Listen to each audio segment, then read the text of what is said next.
श्री शिवाय नमस्तुभ्यम हर हर महादेव। उत्तर प्रदेश के फिरोजाबाद में चल रही चंद्रेश्वर सोमेश्वर शिव महापुराण कथा आज पूर्ण हो गई है। 14 अक्टूबर से शुरू हुई शिव महापुराण कथा के आज 18 अक्टूबर अंतिम दिन की कथा पूर्ण हो चुकी है। आज की कथा में गुरुजी ने बहुत ही रोचक पत्र पढ़े हैं, साथ ही कुछ उपयोगी जानकारियां दी हैं, उपाय भी बताए हैं। सभी जानकारी हम आपको इस वीडियो के माध्यम से देने वाले हैं।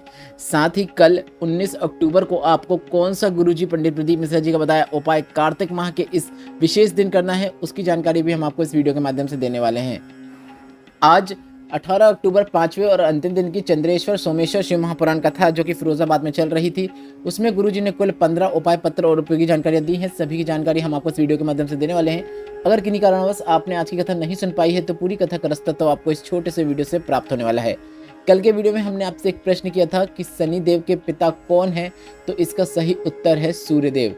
बढ़ते हैं आज की कथा की पहली विशेष जानकारी की ओर। आज कथा शुरू होते ही गुरुजी ने कहा, हमें प्रयास करना है कि हमारे द्वारा हमारे इस जीवन में कोई गलती ना हो, क्योंकि हमें पूर्व के कर्मों का भी फल भोगना होता है और इस जीवन में किए हुए जो हमारे कर्म होते हैं उनका फल भी हमारे सामने आता है।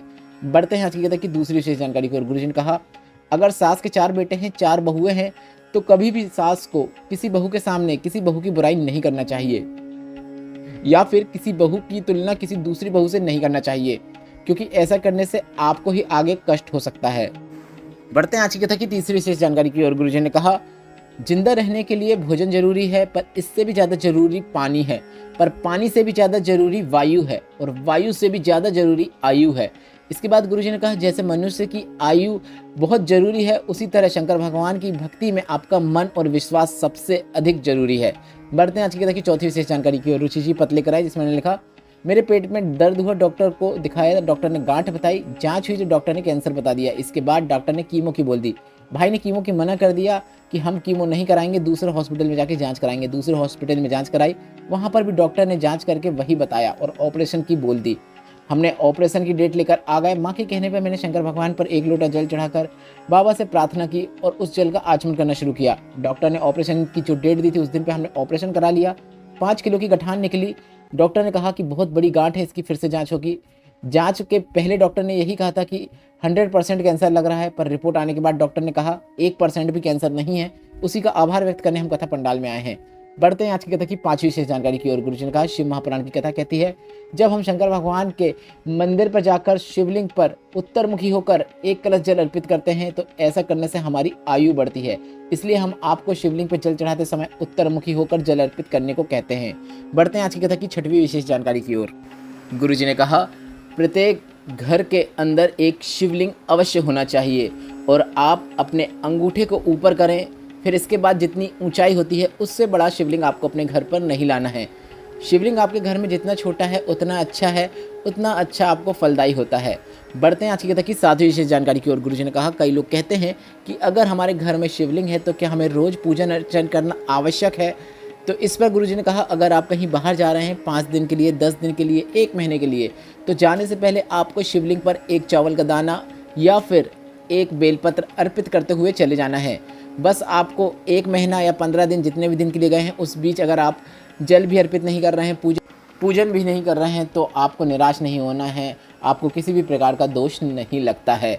बढ़ते हैं आज की कथा की 8वीं विशेष जानकारी की ओर। गुरुजी ने कहा, कई लोग कहते हैं कि शंकर भगवान का शिवलिंग अगर टूट गया है तो क्या हम उसको बदल दें। तो इस पर गुरुजी ने कहा, अगर भोलेनाथ का शिवलिंग टूट भी जाता है तो वह अखंडेश्वर है। भोलेनाथ का शिवलिंग कभी भी खंडित नहीं होता है, सभी टुकड़े पूजनीय हैं। बढ़ते हैं आज की कथा की 9वीं विशेष जानकारी की ओर। सुमन जी पत्र लेकर आए, जिसमें लिखा, मेरे बेटे की जॉब नहीं लग रही थी, काफ़ी प्रयास किया, इसके बाद वह हार गया। मैंने मेरे बेटे से कहा कि 4 गुना अधिक मेहनत करो, 1 लोटा जल शिवलिंग पर चढ़ाना शुरू करो। बेटे ने ऐसा ही किया और मेरा बेटा रेलवे में मैनेजर के पद में चयनित हो गया है। उसी का आभार व्यक्त करने हम कथा पंडाल में आए हैं। बढ़ते हैं आज की कथा की 10वीं विशेष जानकारी की ओर। गुरुजी ने कहा, पानी और वाणी स्वच्छ होना चाहिए। पानी आपको आरओ का चाहिए ताकि आपके शरीर में कोई नुकसान ना हो, पर आपकी वाणी आप आरओ की नहीं बोलते हैं। जैसे आपको पानी आरओ का चाहिए, वैसे ही आपकी वाणी भी आरओ की होना चाहिए। ताकि आपकी वाणी से कभी किसी को ठेस ना पहुंचे। बढ़ते हैं आज की कथा की 11वीं विशेष जानकारी की ओर। मंजू जी पत्र लेकर आई जिसमें उन्होंने लिखा, मेरे पति की तबीयत खराब हुई, डॉक्टर ने जांच करी पर बीमारी का पता नहीं चल रहा था। इसके बाद दूसरे हॉस्पिटल में चेक किया गया तो डॉक्टर ने दोनों किडनी खराब बता दी और उन्हें हॉस्पिटल में भर्ती कर लिया। इसके बाद मेरे बेटे ने कहा सीहोर के रुद्राक्ष का वर्णन करते हुए और उसने सीहोर का रुद्राक्ष लेकर आ गया। सीहोर के रुद्राक्ष वाला जल उन्हें देने का प्रयास किया पर डॉक्टर मना कर देते। डॉक्टर ने प्रतिदिन डायलिसिस होगा ऐसा कह दिया। हम घबरा गए। एक सप्ताह में डायलिसिस कराने के बाद हम उन्हें घर लेकर आ गए और रोज़ रुद्राक्ष वाला जल देना शुरू किया। इसके बाद डायलिसिस हुआ। इसी बीच हम सीहोर कोबरेश्वर धाम में जाकर कंकड़ रूपी शंकर का पूजन करके आ गए। कांवड़ यात्रा में भी शामिल हुए। इसके बाद अगली बार डायलिसिस के लिए गए तो डॉक्टर ने कहा कि अब इन्हें डायलिसिस की आवश्यकता नहीं है। उसी का आभार व्यक्त करने हम कथा पंडाल में आए हैं। बढ़ते हैं आज की कथा की 12वीं विशेष जानकारी की ओर। गुरुजी ने कहा, कभी लगे जीवन में बहुत परेशानियां चल रही हों, दुख तकलीफ और कष्ट चल रहा हो तो आपको 2 दिनों के लिए सीहोर कोबरेश्वर धाम आकर रुकना है। सीहोर कोबरेश्वर धाम में आकर कंकड़ रूपी शंकर का पूजन कीजिए, संध्या आरती के दर्शन कीजिए, वहाँ पर सेवा प्रदान कीजिए, श्री शिवाय नमस्तुभ्यम मंत्र का जाप कीजिए, कुबेर भंडारी द्वारा दिया जाने वाला प्रसाद ग्रहण कीजिए। इसके बाद आप वहाँ से चले जाएँ, आपको लाभ अवश्य देखने को मिलेगा। बढ़ते हैं आज की कथा की 13वीं विशेष जानकारी की ओर। गुरुजी पंडित प्रदीप मिश्रा जी की आगामी शिव महापुराण कथा का लिस्ट शेड्यूल इस प्रकार है। 18 अक्टूबर को गुरुजी की फिरोजाबाद में शिव महापुराण कथा पूर्ण हुई है। इसके बाद 24, 25 और 26 को गुरुजी पंडित प्रदीप मिश्रा जी कोबरेश्वर धाम से ही लाइव आएंगे, जिसमें वह धनतेरस पूजन, लक्ष्मी पूजन और नरक चौदस पूजन की जानकारी देंगे। रोज़ 1 से 1.5 घंटे के लिए गुरुजी लाइव आएंगे, जिसे आप आस्था यूट्यूब के माध्यम से भी देख पाएंगे। इसके बाद 4 से 8 नवंबर तक गुरुजी IMT ground section 66 Faridabad Haryana में शिव महापुराण कथा करेंगे। इस शिव महापुराण कथा का नाम है स्कंदेश्वर कार्तिकेश्वर शिव महापुराण कथा। इसके बाद गुरुजी 11 से 17 नवंबर तक बीसलपुर रोड, रूपपुर कृपा, पीलीभीत उत्तर प्रदेश में शिव महापुराण कथा करेंगे। इसके बाद गुरुजी की अगली कथा जो कि नवंबर माह की अंतिम कथा होगी वह 20 नवंबर से 26 नवंबर तक काशी में होगी। बढ़ते हैं आज की कथा की 14वीं विशेष जानकारी की ओर।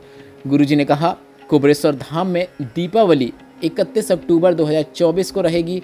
अगर आप सीहोर कोबरेश्वर धाम आना चाहते हैं तो आप इस तारीख को 31 अक्टूबर को सीहोर कोबरेश्वर धाम में आकर दीपावली का पर्व मना सकते हैं। आपको बस इतना करना होता है। गुरुजी ने कहा, कोबरेश्वर धाम में आकर आप दीपावली की रात्रि रुक सकते हैं तो रुकिए। आपको वहां पर आकर 11 या 21 दीपक प्रज्वलित करने होते हैं।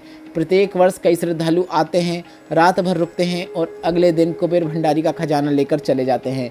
अर्थात आपको सीहोर कोबरेश्वर धाम में दीपावली की रात्रि को रुकना है, दीपक प्रज्वलित करना है, श्री शिवाय नमस्तुभ्यम बोलना है, भजनों को करना है, मंत्रों का स्मरण करना है। रात रुकने के बाद आप अगली सुबह कुबेर भंडारी से अपने जीवन में सुख समृद्धि की कामना करते हुए जा सकते हैं। आपको भोलेनाथ का आशीर्वाद अवश्य प्राप्त होता है। बढ़ते हैं आज की कथा की 15वीं और अंतिम जानकारी की ओर। कल है 19 अक्टूबर, कार्तिक का महीना चल रहा है और गुरुजी ने आपको एक विशेष उपाय इस कार्तिक के महीने में करने को कहा है, जिसे आपको इस कार्तिक के महीने में कभी भी किसी भी दिन करना है तो आप उसकी शुरुआत 19 अक्टूबर से भी कर सकते हैं। गुरुजी ने कहा, इस कार्तिक के महीने में आपको 1 कलश जल और 1 चावल का दाना लेकर भोलेनाथ के मंदिर में पहुंच जाना है। अगर आपकी कोई मनोकामना है, जीवन में दुख तकलीफ कष्ट चल रहे हैं तो मनोकामना पूर्ति के लिए, जीवन से दुख तकलीफ और कष्टों को दूर करने के लिए आपको यह प्रयोग करना है। गुरुजी ने यहाँ तक कहा है कि कार्तिक पूर्णिमा तक आपको करना है और आपको आपकी मनोकामना पूर्ण होती हुई नजर आने लगेगी। आपको बस इतना करना है, शिवलिंग में सबसे पहले आपको 1 कलश जल अर्पित करना है। इसके बाद शिवलिंग में जो माता अशोक सुंदरी का स्थान होता है वहाँ पर आपको 1 चावल का दाना अर्पित कर देना है। बस इतना ही करना है। इसके बाद आपको अपने घर आ जाना है। वीडियो उपयोगी लगा हो तो वीडियो को लाइक करके कमेंट बॉक्स में हर हर महादेव अवश्य टाइप कीजिएगा। हमने उपायों का एक और चैनल बनाया है जिसमें हम कथासार नहीं बताएंगे, सिर्फ उपाय बताएंगे। रोजाना 3 से 4 उपाय आपको उस नए चैनल पर देखने को मिलेंगे। चैनल का नाम है धर्म की बातें उपाय, जिसकी लिंक मैंने कमेंट बॉक्स में पिन कर दी है, जिसमें टच करके आप अभी उस चैनल को भी सब्सक्राइब कर सकते हैं। जैसे यहाँ प्रेम दिखा रहे हैं वहाँ भी अपना प्रेम अवश्य दिखाइएगा। श्री शिवाय नमस्तुभ्यम। हर हर महादेव।